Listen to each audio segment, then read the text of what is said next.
The samurai is a protector of the Japanese emperor, and he's a noble person. Did you know that a samurai perfumes his hair? This story was really interesting, which I've always remembered. Over 40 years now. That's the wisdom of age, really. I've been young, obviously, and I've been impressionable, and I wanted everything out of life in the past. I may be 80 in this body, this vessel that holds everything inside, but up here, I'm 15. And I've never met anyone in my life who knew everything. But I do know that every person knows one thing that they can do well. It just struck me as odd, that my own friends would question why I would do that. Yeah. They didn't know me at all. If I could speak to my 8-year-old again, I'd say, watch everything. Don't worry about hearing it or hear it, but don't worry about, intentionally listening. Because through time, it's like your body. People tell you to take your superpower and go and follow this lead and that lead. But no matter where you go, the whole of you goes with you. So you are a composite, so the whole is greater than the sum of its parts. And you've got to use them all. 300 years ago, by the way, there was no concept of children. You can take all the tunnels and all the books and everything. We end up at any one time, we're in one of 4 states. When the sea is calm, anyone can sail a boat. When the storms are erupting and the clouds and the lightning and the weather's bad, you need top people for that, the best leaders. The circle that you're in is not inspiring you. You're not in a circle, you're in a cage. Stories and strawberries. If you feel that you're someone who's craving some of these, then this is the right podcast to be on. Today, I have the joy and pleasure of having David, who was my speaker coach during my TEDx journey, as the guest for the Ignite Neurons podcast. He's 80 years old, but his humor, his humbleness, his curiosity is that of a 15-year-old. You'll thoroughly enjoy the conversation, and you'll get to hear some beautiful stories from David that he has gathered over his lifetime. I was a few weeks ago at his birthday party when he turned 80, and we'll put the picture onto the video. If you're watching it on YouTube, then you'll enjoy seeing the joy and the smile on his face as he cut through the cake. I hope you enjoy this episode. Don't forget to like and subscribe to the channel, because that's what helps us take this wisdom to many more people.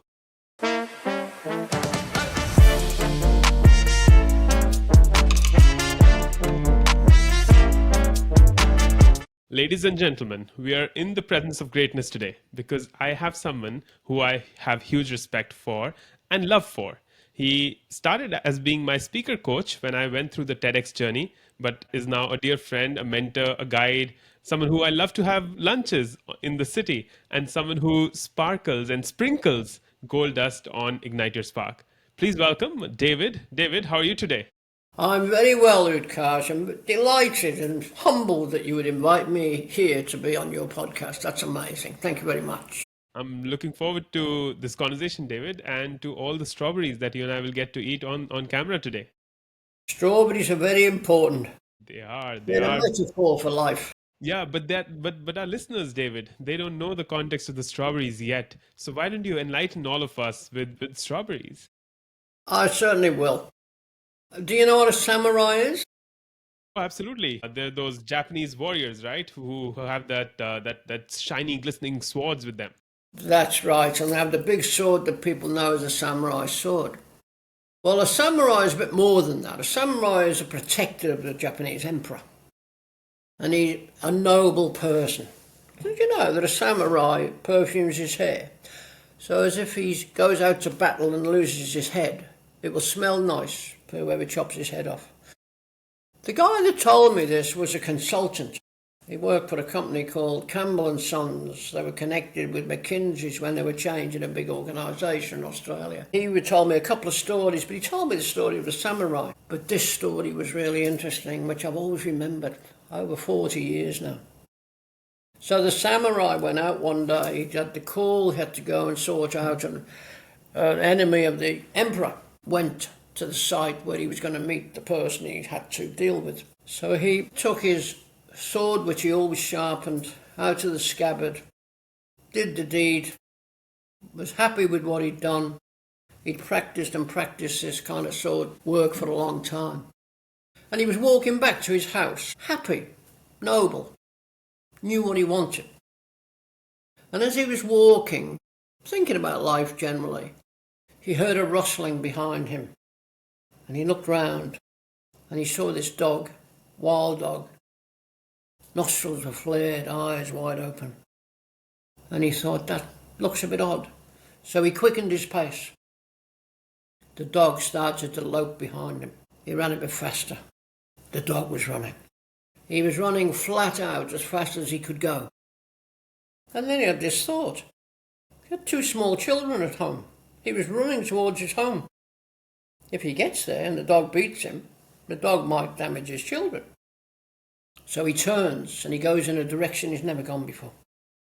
Running as fast as he can, the wild dog behind him. He comes to a precipice, looks down, he sees a pack of wild dogs. He jumps.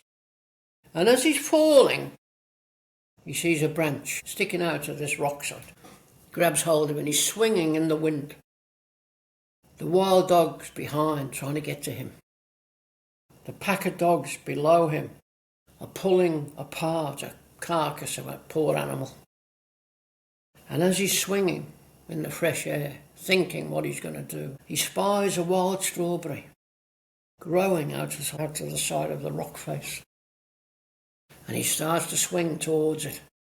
And he's swinging, almost pendulum-like. And he swings and he swings and then he stretches. And when every sinew in his body is as taut as a violin string, he manages to grasp the strawberry between 2 fingers, plucks it, pops it in his mouth. It tastes delightful. It's huge and the flavour's in there. And that's the end of that story. And that's how the guy told me about it. Then he said, "What do you think that story's about, David?" And I wasn't sure at the time, but I could picture this samurai swinging in the wind. I could picture the animals, I could picture everything. And I could picture the fear I would have had looking down. And then I remembered the strawberry, how he described the strawberry. It tasted delicious. It was volume. It was the only thing he had on his mind at the time. And then he explained the story. The wild dog behind him is his past. He's remembering it. He's seeing it. The pack of dogs below him is the future, and he can't predict that. Because he might fall on the dogs. He couldn't predict that. But what he could do was be in the moment while he enjoyed the strawberry. And if you're in the moment, your life's wonderful. Always be in the moment. Be in the strawberry moment. That's what the strawberry story is about. That's every time I hear it, when you talk about that strawberry, when you talk about those animals devouring through the carcass, I can just feel it, David. And the first time I heard this story was, I think it's been about a year or so when you first shared the story with me, and I beautifully and clearly remember that after that, every time you and I have met, we've had those strawberries, and we've had the joy and the privilege of having those strawberries.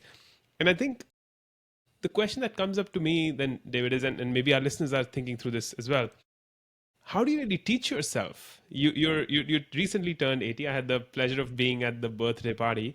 How do you teach yourself to be in the moment? Because we're always worried about the pack of wolves and the dogs and whatever's chasing us. I think that's the wisdom of age, really. I've been young, obviously, and I've been impressionable, and I wanted everything out of life in the past. And again, through this learning from my organisation, life was changing. We knew what personnel was, we knew what industrial relations was, we knew all of those things, and I worked in the training department and so on. But things were changing, the world was changing, technology was moving and so on. And so we had to learn and upskill. So I learned many things, and I've always liked reading and writing, and I've always liked poetry, and I've always liked all sorts of things and diversity and different communities and so on. So I think that I've learned from other people. No one does it on their own. I mean, I don't believe in this notion of a self-made man, I was reckless when I was young, in a lot of ways. And then one day I just realised I was married, I had responsibility, I had to work, I had a son, and, I had to display who I was to them in order to lift myself as well as them at the time, and they lifted me. So really, I I'm a constant and never-ending learner. Never have a day where I don't read something or I don't write something, and I'm interested. I have a curious mind, so I may be 80 in this body, this vessel that holds everything inside, but up here, I'm 15. I'm always curious, and I learned from reading and from speaking to you even, and the people I meet when I travel the world and so on. I listen very carefully. And if I hear something I like, I'll jot that down and then I'll build it into my own training. So really, it's really about constant, never-ending learning, understanding that no one does it alone. And I've never met anyone in my life who knew everything. But I do know that every person knows one thing that they can do well. And if I need something and that one thing is it, I will contact them and say, look, I don't know about that. I want you to teach me if you wouldn't mind. And they'll say, what's the benefit or what's your budget? And I do that too. So there's always a benefit to everything. Every cloud has a silver lining. And even when things looked hopeless, I broke my leg and my back and everything. As you know, and I was out of it for 3 years just trying to get my back better. But I met lots of people. And if I may just tell you this story about what I learned. I was in Alaska one time on a cruise. There were 300 people who were people like me, distinguished Toastmasters and so on. And we got off the boat cruising in Juneau, one of the cities, and they all went off to look at all the things that you go to of these places to see. I didn't do that. I sort of went to this place that made crepes, like thin pancakes, French pancakes. It was a rainy day. They'd all gone off. And there was a group of people in this shelter where I'd gone, I smoked at the time, to light a cigarette. And I lit a cigarette, and all of a sudden I'm surrounded by 4 or 5 what I would call local people who were probably had it a lot tougher than we had. We were travellers and tourists on a cruise. They looked like they needed a meal or something, a shower or whatever. And I lit a cigarette. They surrounded me and they asked that question. And it happens every time you try and light a cigarette in public. Can you spare a cigarette? They said in their accent. And I said, I can give you a cigarette. I can give you all a cigarette. But what I'd like in return is for you to teach me how you say hello, goodbye, and how are you in your language, the Inuit language. You speak in English to me, but I'd like to know. And they did. And I recorded it for about, 20 minutes. And so I learned to say some of the things they said. And then I could speak with them, which was good for me. When I got back on the cruise, a couple of my contemporaries said to me, David, why did you waste time with that group of people? Why didn't you come with us? And I said, well, I know you people. I can see you any time. I'm in the same club as you and I can go to conferences. That was the only opportunity I might have to speak to Inuits, local indigenous Alaskans. So I seized the opportunity. And I'm a better person because of it. They'll remember me, I'll remember them. Yeah. And they'll be waiting for me to go there again and give them a cigarette. But I've stopped smoking now. I just have to send them. And it just struck me as odd, that my own friends would question why I would do that. Yeah. They didn't know me at all. They knew me as what I was in the clubs I go to, but they didn't know me here, inside me, which was important. Right. And they still don't. It's a bit mysterious, and I keep it that way. You're a man of many faces, David, and I love that story because it shares how when you're traveling, there's more to that place that you travel to than just the touristy spots that there are, and how I think maybe your friends use this word, or maybe in sharing this, you're using this, how someone might perceive that this is time being wasted, but it's creating a memory, which then you on a podcast, how many decades later, you're sharing it with the audience. But let me take you back to 1953, David. 53. 53. And if my math serves me right, you're about 8 years old. I was. If that 8-year-old David were to come to you right now, and he were to have a conversation, that David, where did you end up, man? What kind of conversation do you think will emerge out of that dialogue? It's interesting looking back. My father was a a planning engineer, which I always was very proud of my father for that, because I always thought he built aeroplanes. Actually, what he was a time and motion manager. Planning engineers looked after time and motion, which is, clocks, watching the workers, making sure they get things done. But it was never spoken about like that. So I learned then that, there were euphemisms for words. We say one thing, but what we actually mean is something else. Planning engineer sounds great, but he was a clever man, don't get me wrong. He was very good at maths and English, and he had a lovely speaking voice, and he loved poetry and things. But I was interested more in the planning engineer side because it was an engineer, so that was a bit like it yourself and people from your neck of the woods, If you're from India or Sri Lanka or whatever, there's only 3 jobs you can have according to your parents. You've got to be a doctor, an engineer, or a lawyer, okay? Yeah. And so you live in somebody else's life in a lot of ways when that happens, They mean the best. But so my dad kept saying to me, when you grow up, David, you have to have a job, a trade. You've got to be a tradesman. You've got to be a professional of trades. You have to have something to fall back on if things go bad. So I remember he said that.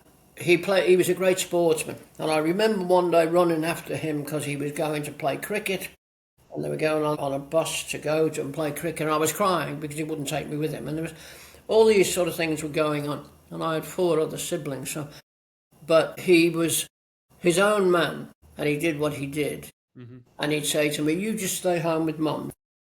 He was his own man, he was a family man, he was an educated man, he was an intelligent man, played a lot of sport. As I got older, I thought, I wouldn't mind being like that.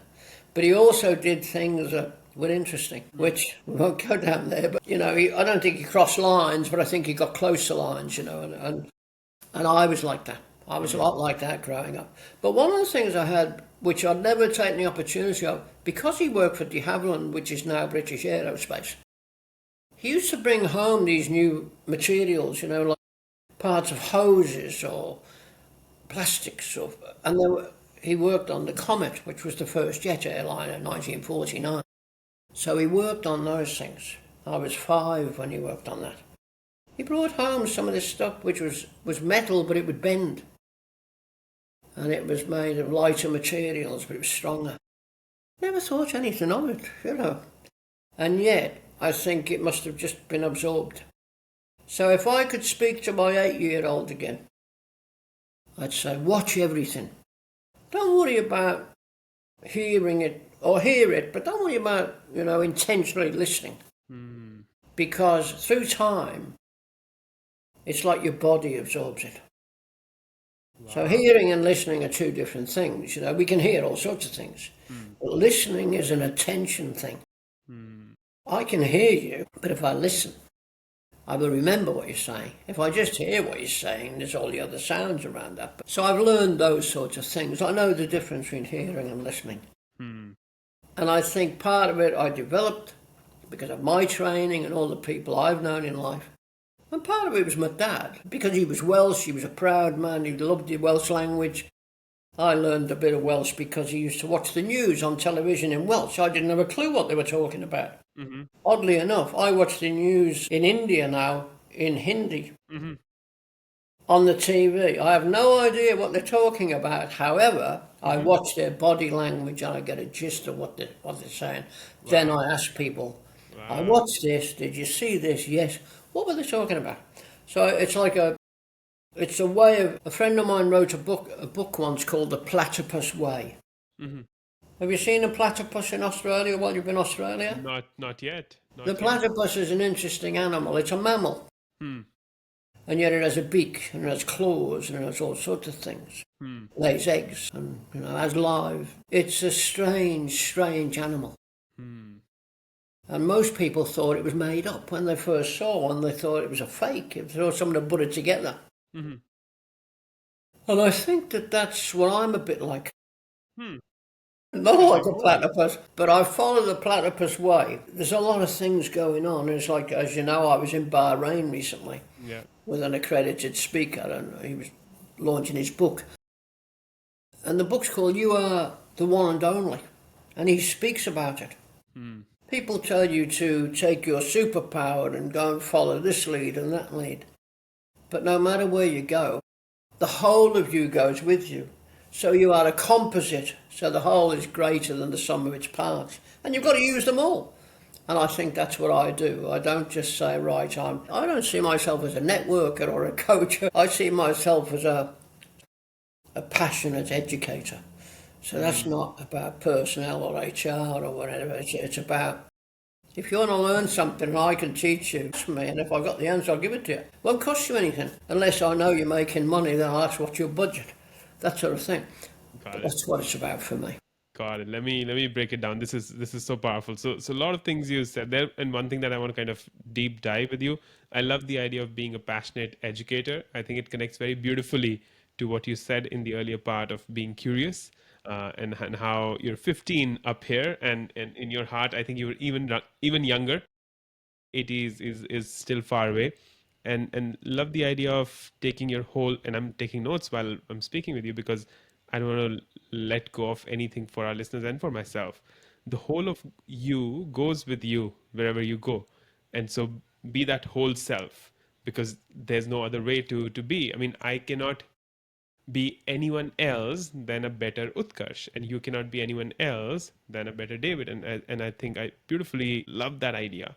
But here's a thought. You said somewhere that you watch that Hindi news, you don't understand the language, but you're understanding and absorbing their body language. And just before that, you said that the body absorbs everything. What does that mean, David? Can you unpack that for me? What does it mean for the body to absorb the communication? Well, for me, this is for me. Scientists, biologists, other people, they say the brain works this way, the body works this way, and what have you. And that may be true. No one's ever cut a brain while we've been alive to decide that, but we know the brain's got all different parts of it. But it seems to me that whatever we do, it's almost like muscle memory. So whether you're listening to something, somebody's saying something, if all you're doing is trying to listen to what they're saying and you're not watching them. Something else my father taught me, actually. Never trust a man whose belly isn't rolling when he's laughing. So it's that thing about you can hear anything, but you've got to watch the person as well. And you can read books that'll tell you, if someone's telling you a lie, they're not looking at you, they're looking sort of sideways. Yeah. And the eyes do that. Eye movement can tell you a lot of things, So it's about watching how a person moves and different things. And so I'm an observer of behaviour, if you like. And so I can guess what they're saying. And then when I ask people and they tell me, yeah, they were talking about that sort of thing, I think, yeah, see, so up here and bodily, I'm learning things. So a lot of people are like, they're talking to you, but how could you possibly understand what they're saying? No matter how different we are, ethnically or gender or whatever, we do a lot of things similarly, and if we can observe that, then we can absorb that. So observe to absorb, I guess that's what I'm saying. Love that. And the brain is, it's that thing, just to finish that off, our body is just an empty vessel, but it holds all the organs that we operate under. But we can't move those things unless our brain comes into action. So we have a thought, the brain comes into action. I've got to walk over there. It tells me, move your left leg, move your right leg. It's not shouting it to me, but it's the way that it works. And I can do all that. But there's another part that's in that space in the middle, and Viktor Frankl talked about it, the man's search for meaning. Love that. Somebody says something and you don't like it, you'll either respond or react. And if you only had your body and your brain, that's when you get into trouble. That's where conflict happens. But there's something governing that. That's called the intellect. So that's in the middle. And that's that kind of time you've got to decide what's happening here, what's happening there. So the same thing. So whilst we understand the brain and the body, the intellect is a kind of concept in a lot of ways, but we know it's there. We believe it's there. And it governs. And many of the Hindu and Sufis around the world talk about that. The intellect is the governor. Yeah. The body moves according to the brain's demands, in a sense, but the intellect decides what's good, what's bad, that sort of stuff. Yeah. So that's what I meant by that. Does that make sense to you? Absolutely. So observe to absorb. That's the big takeaway. Yeah. And I understand how watching someone move and talk and and have eye contact versus not could tell a lot of things. But as you're speaking about this, there's these two paths that are emerging for me, and I'm always, even the audience of the podcast is in that way, but I'm also selfish to learn for myself. The one thing that's coming to mind, David, is this curiosity that you spoke about. I have an hypothesis where I feel like in the way that content is being thrown at us and consumed, it's not letting us have the space of being curious. And what I feel is challenged as a parent as to how do you really ignite that curiosity, ignite that spark in a teenage boy. I have a 14-year-old and 11-year-old. How do you ignite that curiosity within them when they're so absorbed by the highly addictive and stimulating content that's around them? So what's your thought on helping others develop curiosity? Well, it's interesting because through our talks in the past, when you come to a party and other things, coaching sessions for TEDx and stuff, my wife and I looked after children full time. Well, my wife did. I worked for an organisation, but we lived with the children. We did that for 20 years. 6 children. When it weren't our children, they were out-of-home care children. Not foster, but what they call family group homes for the not-for-profit. And children are 300 years ago, by the way, there was no concept of children. You know that? No, I did not. They were little people, and that's what children are. They're individuals, but they're smaller than us. They haven't got the benefit of learning the languages and all the other things we've got, but they're little people. Children came into being in a lot of ways because of work. 300 years ago, 350 years ago, there was no concept of work. People didn't go out to work. People worked around where they lived. So they grew vegetables and they cut grass and they milked cows and things like that. And that's when children and other things started to creep in with the rules around things. In the West, we've got rules against the exploitation of children. We have big services and not-for-profits and so on looking after that. But they didn't exist 300 or 400 years ago. They were little people then. So if you listen to Jonathan Swift, Gulliver's Travels and all that sort of stuff with the little people tied him down, it's a metaphorical story as well as a story, So what I'm getting at is to understand children, you have to be where they're at. You can't be where you're at to start with. It's the same with anything. You cannot teach anybody anything unless at first you're where they're at. So your children are smaller than you. So first of all, you have to be where the children are at. And children are smaller than you. So if you want to engage them, you have to be the same size as them. Got it. So first of all, you have to be where they're at. That's the same in work as well. Before you can engage a team member, because we're all biased people in a lot of ways, if you're married or you're single, if you play sport or you don't. All these people are in teams around the world.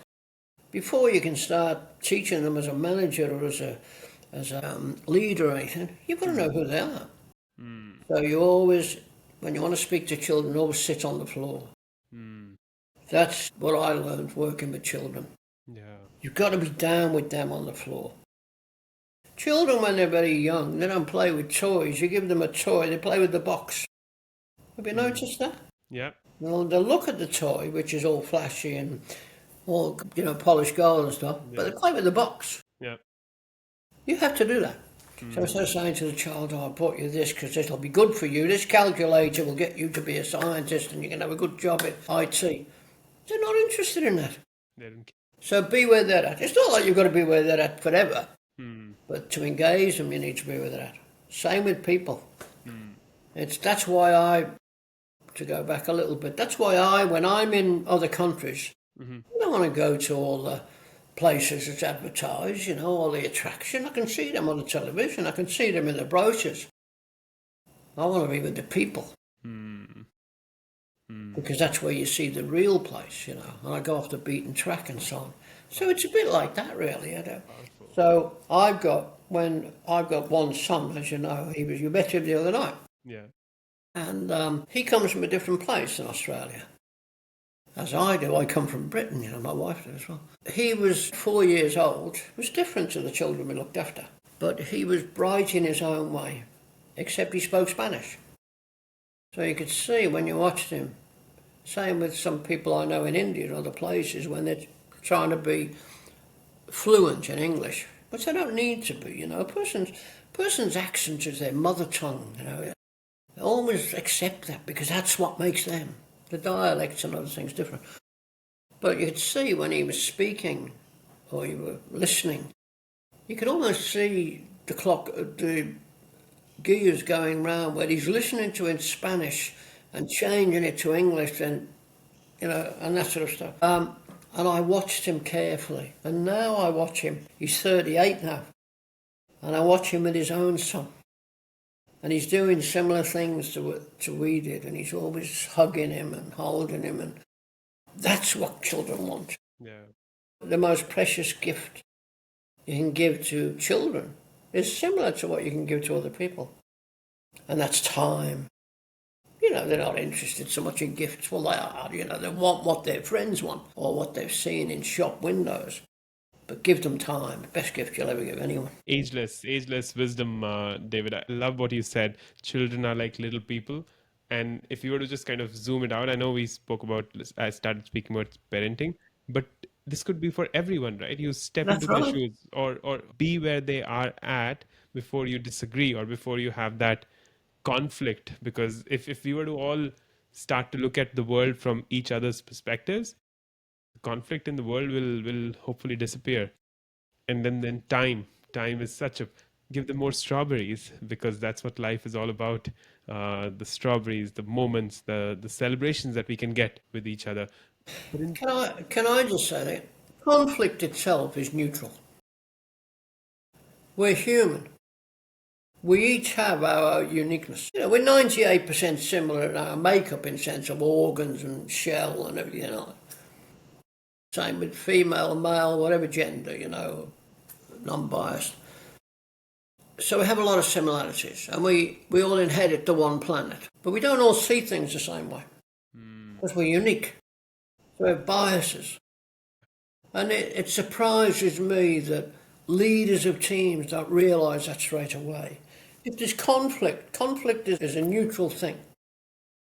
It's what people are reacting or responding to and what their own biases are that's creating it when it gets a bit out of hand. If people could understand that we all come to a situation, most things are situational anyway. If we come to a situation with our own thoughts and our own views and our own opinions, and if something goes wrong in a team or anyone else, it's not about, we call it conflict. Or we say you made me angry and you did this and you... None of that's real. If people start to argue, it's because of what they're going through themselves in the moment. So they're feeling angry, so you're not going to get the better of me. So I think the conflict, people need to be able to deal with it in a way that says, I don't want to argue with you here. I'm trying to understand what it is you're saying. And I just want you to know that, well, I don't know whether you saw my post the other night where I said an acquaintance was telling me about some gossip that's going around about me. And he took a bit of a delight in telling me. I didn't write that in the thing, but... And I said, the person that's doing the gossip is going to be furious when he receives my lawyer's letter. Left it at that, because I need to stop that, because it destroys people's reputations. It takes years to build one, it's minutes to get rid of it. And the reason that's happening is because the other person who's creating this has got some issue, but I'll back it in, the issue's not with me. The issue's with himself. He's done something at a moment when he wasn't feeling. There's only 4 states we ever get in. And it's, to boil it all down, you can take all the tunnels and all the books and everything, but we end up in, at any one time, we're in 1 of 4 states. We're either bad, we're sad, we're mad, or we're glad. Only 4 of them. And if you can remember them, and you can just check yourself whenever you're speaking to anyone, even if somebody has said something that triggers something in you that you want to fight them, go to the space between, as Viktor Frankl says. Yeah. Just think about it. What temperament are you in? Yeah. If you're feeling angry, don't say anything. Just wait. Powerful. In fact, silence is more powerful than retorting in a lot of ways, you know. And when you're asking people, it's just be truthful, like I said. So if I have a problem with you, I could say, look, Udkar, something you said the other day, I'm not sure what it actually meant, but what it triggered in me was this, that if it were true that you were saying about me, I would feel disrespected, and I don't want to feel that. So can you explain to me what was happening for you at the time? Yeah. Now that would get a conversation started. That would deflect conflict, as we know conflict. But if I said to you, what you said to the other night, if you say it again, I'm going to smash you. You know, that's where it comes in. Yeah. Yeah. Does that make sense? It absolutely does. So a lot of things to unpack again. On the 4 states, I love that. So bad, sad, mad, or glad. Glad. And I think as I was listening to these 4 states and noting them down, for me, the question also comes up, David, is that in which state do I want to be most of the times? And that's again a choice. Because what David would say to me, ultimately the choice is mine to be glad, mad, sad, or bad. And if I were to choose to be bad, then I'm going to retort against it and have a conversation and have a conflict and have an argument. But if I choose to be glad, then I'm going to say that's up to David. It's up to him. He's 80 years old. Let him think what he wants to think. That's one thing. But it's a gift to you, though. It's not. I mean, I'm saying it. Correct. If you accept it like a gift. Correct. Do with it what you will. Correct.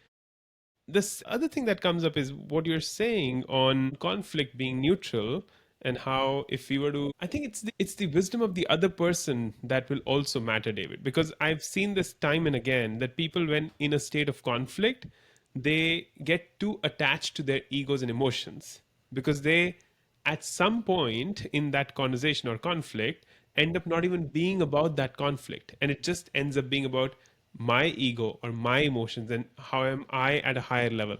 I think that's another thing that I want us as a society to challenge, that can we all be at the same place? Because when I talk to you, I feel it's a conversation amongst equals. It's a conversation where both of us are growing, both of us are learning, both of us are enjoying strawberries, and that's all that matters. Yeah, but it's hard. There's no threat, though. You see, a lot of it's to do with threat as well. And when we're enjoying the strawberries, we're enjoying life, you know. So, and there's no threat. You know, when they're gone, we'll get some more, that sort of stuff. But if you look at it on a bigger scale, generally the person that fights back the hardest may have had some trauma as a child, may have been conditioned, you know. If somebody has a go at you, you've got to fight back. You've got to fight. Grown men don't cry. We're conditioned to believe all sorts of what it can only be said. A lot of it is probably best not to teach your children, you know. A child is an individual, as we are. Yeah. But we're conditioned from the minute we're born, you know, by our parents and by our teachers and by our work colleagues and our bosses and so on, that life has to be a certain way, you know. But there's no one best way to do anything. It's a bit like AI, artificial intelligence. People are scrambling. We've had COVID, that was bad enough. Now we've got AI and people are really scared of it. But it didn't just start yesterday. It started in 1962. It's been around for 62 years. Yeah. And people are fearful of it now. But then you've got to look at why. And part of it is Australia was the lucky country. We had, you know, this was the best country in the world. We had all the resources. We were doing all, you know, all the trade with other countries. The people were tall, bronzed, Anzac, and it was brilliant. But all of that, a lot of that was kind of based on a legend, you know. The Anzacs, you know, the diggers, all this, that's history. However, it's not like that now. Australia is no better a country than Britain or America, or they've all got their problems. What we haven't got that we used to have, you know, the she'll be right attitude fixed things in the past. It's like I say to some people, I speak to groups, any leader can lead an organisation when nothing's happening. Yeah. It's like I say that leadership's like seamanship. It's about skills. It's not about titles, and you've said the same things yourself. It doesn't give you power. But when the sea is calm, anyone can sail a boat. When the storms are erupting and the clouds and the lightning and the weather's bad, you need top people for that, the best leaders. So leaders are a bit like, leadership's like seamanship. Today, however, we've got a different mindset, The end of what I'm saying is the industrial age is over. We're now in the information technology age, even past that. We've got a new group of people who are blaming people like me. It was all right for you. You had cheap houses, you had this, you had that. What they forget is our wages were way more lower than yours are today. We pay ourselves in a lot of ways with what we do. But so they're taking one part of things and laying the blame on this group of people, but they're not looking at the other side. Yeah. For example, when I was 8, there were 5 children. My mother had 3 part-time jobs. My father worked away. She looked after us. We grew up okay. But our community looked after all the children when the parents were away. That isn't around in our country today, in some of the cities. In the countryside it was. Yeah. But people moved out of the countryside for the factories in the cities.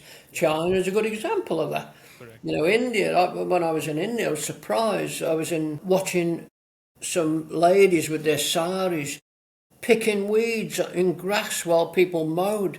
I watched ladies in Chennai carrying baskets of mortar on their heads walking across building sites because it was a community thing. Correct. We don't have that here because we've got rules here to say you can't have that. Yeah. What about occupational health and safety and stuff? Yeah. It's almost like that's in the countryside. Absolutely. Farmers were the same. My uncle had a farm. It wasn't as safe there. It wasn't as safe outside the city, but the city is over-regulated. So all I'm saying is, if you're going to have a look at me and say, okay, it's all right for you, you bought a house for $25,000, I did, you're quite right, I did built, and that's what it was. And you sold one for $550. I did too, and things had moved. But when I bought the house for $25,000, I was on $80 a week. Correct. I wasn't on what my son's on, being a tram driver. He's on a lot more than that. You know what I mean? So it's all relative. Yeah. And I think the larger challenge also, David, is that I think we've shifted a lot in what we need and what we want. The wants of the society, because of all the advertisement, the products that are available, the technology, the social media are extreme. And I have this conversation with my little one when we go to Coles multiple times. In the first few weeks when we were here in Australia, and it's been only, 22 months of being in Australia, just a good reminder, he would ask for this candy and that pack of chips and this Coke. And I kept telling him, do you want it or do you need it? If you need it, you get it. But if you want it, then think twice. And I think that's all they're little people, but we are big people. We need to also go through this. Do we really need the next big Tesla? Do we need the next, and I'm not against Elon Musk in any way, but do we need those things? If you do, and if you can own it, go buy it. And then you don't have to complain, because if you're buying a Tesla, you can buy $1 million house. But if not, then you need to ask yourself. Fascinating. What a conversation. I think we've covered a lot of ground, David, but I end the conversation with asking the guest this question. And this question is a little fuzzy here, so you'll have to help me answer this. That if the 80-year-old David, which is sitting right in front of me right now, if the David from future were to come to you right now, say when you turn 100, because as we record this, folks, today is January 7th. Yesterday, January 6th, if my grandfather would have been alive, David, he would have been 100 years old. He passed away at 95, if I remember correctly, 95 or 96. But he would have been 100. And I was thinking of him yesterday. And I was thinking how what he did in his lifetime still impacts me and my family while we are here in this very distant land, where he could not have imagined that his grandson would ever be in this soil. And he had a deep attachment. He was one of those people back home in India, David, who always wanted, when will I get my heir to my throne kind of a grandfather. And when I was born, I remember he was elated that heir to his throne had been born. So as we look at this question and modify it a little bit, what would David from 100 years old, 2045, 2044, look back to you and advise you how to live about the next 2 decades? I think I started on that journey probably 20 years ago, thinking about those things, maybe a bit further back. My son is 38 now, or he will be next month. My father died. He asked me about it. My father actually passed away on the 8th of January, which is tomorrow, in 1999. And my son, because I'd written a bit of a memoriam thing, my son Oscar said to me, he had a hell of a week that week. I said, how? He said, well, it was New Year's Eve, Dad. And he did his Churchill impression. That's what my dad used to do. He used to have a cigar and used to take Churchill off, and it was really good what he did. He said he had New Year's Eve with the family, Dad. He was home for the... I said, yeah. He said it was his birthday on the 4th, so like 4 days later, 3 days later, and he would have had a good time, and I know he liked whiskey and dry and stuff, and he did, you know. And then 4 days later he died, Dad. So it's a hell of a week. It's 8 days really, Dad, he said, but 8 days stick with me. But what my son does do, he tells people, my dad's going to live to be 100 because he's got this young mind and he keeps himself fit, and he hasn't always done that. You know, he used to smoke and he used to drink to excess and womanize and all that sort of thing. Never ever done drugs, so never except cigarettes, of course, but I've never ever been anywhere near illicit drugs. But I live well, I eat well, and I have this curious mind, and my son is, you know, tells people, my dad will live to be 100. My dad, yeah, he's fit, he's this, he's that, the other thing. But his dad was also grumpy. I used to get really agitated by what was going on. I was married, as you know, for 40 odd years. And the last 10 years have been a kind of scattering of many feelings for me. And it's taken me a long time to come to terms with it. I was married for 40 odd years to the loveliest, most gorgeous wife, and she was a very strong person, my rock, if you like, and his mum, of course. And when she died, I didn't know what my life was going to... I couldn't handle it for a while. I screamed on the night in the hospital, and I went outside screaming. I blamed the doctors, and I blamed life, and I was so angry, and God, and, you know, and I was like that. But I never cried. It's weird. On the night, I never cried. I was angry, you know. And a couple of days later, my wife's best friend came to our house with a letter that my wife had written to me. Not to Oscar, but to me. She wrote a special one to him and started to read it to me, and then I bawled my eyes out, you know.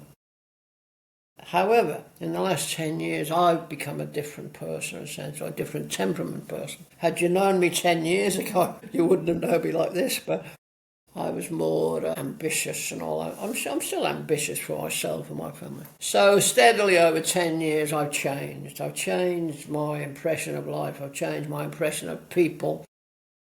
You know, and I have the circle now. I'm a wide circle, but I also have an inner circle. You're one of the people in it, as you know. And I've learned that if the circle that you're in is not inspiring you, you're not in a circle, you're in a cage. And you need to get out of that. And I've gradually got out of these circles where I was, you know. But by being someone who travels, by being able to connect with other people, I've got this kind of group of people around me, and I'm just one of them, who do for me what hopefully I do for them, and that is that we all lift up and inspire each other. That wasn't happening for a long time, but then I was married, I had a wife and a child at home and all these sorts of things. Focus is on that at the time. I've got more time now to focus on me. I've got more time to travel. I've got more time to do all sorts of things, and, you know, be a TEDx coach and all these things, which came to me from the blue. I mean, I don't advertise what I do. I didn't even know how to charge for what I did for a long time. You know, when people ask me now, can you do this? I say, what's your budget for that? If they tell me they've got no money, I'll say, we'll do it for free. And I will. But if they've got, you know, trillions, I'll say, well, let's do it for this much. So I'm not worried about money in that sense. You know, I'd like a bit more. We all would, you know. I've got enough to be comfortable. But that's what I'm saying. So it's a progressive thing. I'm a constant, never-ending learner. There's plenty of time to learn what I need to do. I wanted to be a carpenter or a mathematician when I was young. My father had other ideas. He said, you start work on Monday, son, you're going to be an apprentice printer. I didn't want to be a printer, but his mate, who we played snooker with, owned a printing company and needed an apprentice. My dad gave me to him. That's what parents do, they condition you. I didn't like, I was an apprentice, but I went to college. I didn't like the work very much. I did it well, but I didn't like it very much. But I went to Liverpool School of Art for 5 years. Guess who was there when I was there? John Lennon from the Beatles. I got to meet him. I got to meet a lot of the Liverpool bands. So you see, you may not like something, but out of it comes good things, if you're observant. I used to have a drink with John Lennon and his first wife, Cynthia, at the Grapes Hotel in Liverpool. How many people get that opportunity? Penny. Because of something that I didn't want. I didn't want to be a printer. I wanted to be a carpenter. I wanted to be on a building site where I could whistle at the girls going past. But I was locked inside this Dickensian type factory, with paraffin and printer's ink and dirty hands and all that sort of stuff. But I learned a lot from it. All the typefaces that we use today, I learned all about them. I know all the type sizes and fonts and all that. I knew all that when I was 15, because I learned it all. Typographical design. So never look at something like it's the end. Every ending's a new beginning, as you know. So just stay open and be open to everything. Accept everything. Be open to everything. There's a saying. Be open to everything and closed to nothing, and accept what happens. And if you don't win, you learn. You hear that talked about. So I never used to think like that, but I do think like that now, and I've thought like that for a long time. But last 20 years, since my wife died especially, because there's a need there. So it's not a want, it's a need to express myself a different way. Because there is a bias. So you're married with children. Nancy, my best friend, her best friend who you met the night we were at the party, right. Yeah. She told me just after my wife died, she said, David, things will change for you now. I said, what do you mean? She said, well, David, you're a smart guy, you're not a bad-looking bloke, and, you got a few bob, and you're intelligent, but you're single. So all the invites you used to get to go and see people with Nancy, you won't get them anymore. Because married people don't want you at their house single. Especially the guys, because if they're lazy and you're not, the wife might be... And she said it like that, and I'm saying, don't be silly. But it's true. I've never had any invites from the married couples I knew when Nancy was alive. Brilliant. Isn't that weird? But I've been out with them when they've been a group or a pub or something for an anniversary of something, or a funeral or whatever, but I've never had the same invitations as a single person. So it's that sort of thing as well. So you have to move. You progress upwards. You don't progress downwards, And I want to leave you with this last bit of advice. Okay. Well, not advice, but this last thing that's really, I'm thinking more and more about these days. People don't want you to succeed in life. You know that, don't you? Your parents do, and your friends, and I do, and so on. But the people who are in competition, particularly, on LinkedIn and everything, they might want to lift you up. Because, never talk down the industry, for example. You've all got to talk about the same thing. But they don't want you to get in front of them. And the crazy part is, it's not that they want what you've got. They just don't want you to have it. That's what competition's about a lot of ways. So really, we can all have everything we want. And all the money that was ever in the world is still there. It's just in different places, and Elon Musk owns most of it. He's bought governments, and things change. But there's always been the richest man in the world and the poorest. But the truth of it all is you've just got to be wise enough and watch well enough and be a bit innovative and so on. And say, I can do this. And, you go on and listen to, all these different people who do podcasts and other things. And they've all got ideas. And if you had $1 for everyone that's offered you a book and all this, you'd be a very rich man. Absolutely. And you can't do it alone. You've got to have a group around you. But remember that the circle you build around you, and you can say, you are the same as the 5 people. That's a great cliche and all that, but part of it's true.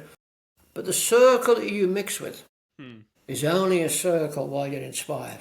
Yeah, You're not inspired. It's a cage. it's a cage. You'll be there forever. But I don't believe that's true of you. I think, you've seen what you needed with your wife and your children, and you came here. You still go back to do some work, and you're still connected there as I am to Britain, because I was over there recently while they're alive. But that's what it's all about for me. So I've really enjoyed this conversation. Same here. I've loved it, and so many pearls of wisdom. You've sprinkled your gold dust on the podcast. I really appreciate it, David. That's what I do. To all the listeners, if you've listened to this conversation once, I think go back, get your notepad, because I had mine and I was taking notes. And this final thought from David, I think if your circle is not inspiring, it becomes a cage. We'll leave you with that. If you're watching this on YouTube, do like, share, and subscribe. And if you're on any other podcast platforms, then do leave a comment. We would love to have this wisdom from David go viral. Thanks so much, David, for your time today. Thank you very much. Thank you. That's a wrap for today's episode of the Ignite Neurons podcast. If you found value in this, here's what I recommend. Take out a paper or a diary and just put down one thing that you can change about your life because you listen to this podcast. I'd really appreciate if you could share that in the comments below, because I'd love to see how it's impacting you or not. If you're on YouTube and watching this, then like, share, and subscribe, and please make this wisdom go viral. And if you're someone who loves your podcast on the go, then Spotify and Apple Podcasts are your go-to places, or wherever you're listening to this, just like, share it with a friend, and leave a comment, because I'd love to engage, love to have a conversation with you. Until next time, till we meet again, keep those neurons ignited, stay curious, keep learning, be someone who embraces a growth mindset, and I look forward to seeing you very soon.